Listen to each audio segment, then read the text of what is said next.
ভাইপো, কাজ কতদূর হইল?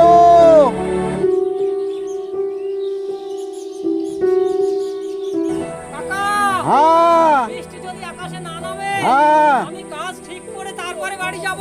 আচ্ছা আচ্ছা আচ্ছা। কিন্তু আকাশে মেঘ দেখছি কাকা, সেটাই তো হ্যাঁ। ভয় পাচ্ছি।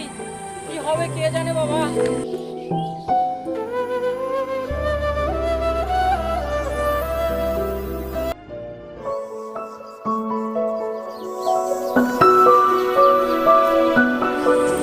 মাথা শুকিয়ে গেছে,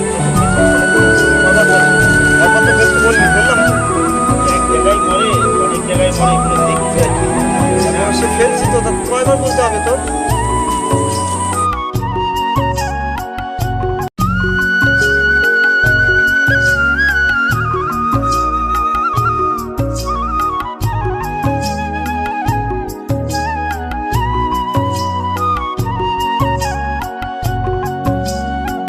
নির্মল, এই কাজটা তো আজকে বেশি হলো না, এখনো তো অনেক কাজ রয়ে গেল। আর প্রদীপটাও তো সেই গেল। এরা যে কি করে, এরকম ভাবে কাজ করলে হবে বলো?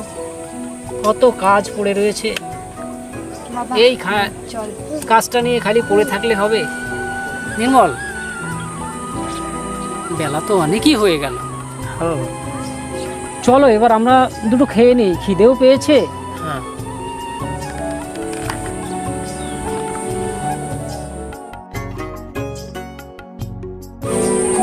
জলটা খেয়ে নাও তো। চলো, কাজ করতে হবে, অনেক দেরি হয়ে যাচ্ছে।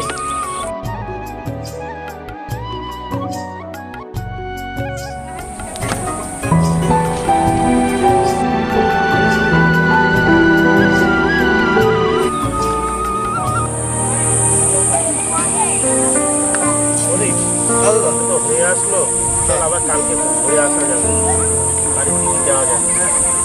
ঠিক আছে, তুই যা, আমি বাবা চলে গেছে। হ্যাঁ, বাবাকেও ডেকে নিচ্ছি। ঠিক আছে, আমি কোদালটা নিয়ে আর কাস্তে টেনে বাবাকে ডেকে নিয়ে আমি চলে যাচ্ছি। ঠিক আছে, তুই চলে যা তাহলে। আচ্ছা। আর শোন, বলছি বাড়িতে তোর বৌমা একা আছে, দেখিস। আচ্ছা ঠিক আছে, তোরা তাড়াতাড়ি আসিস।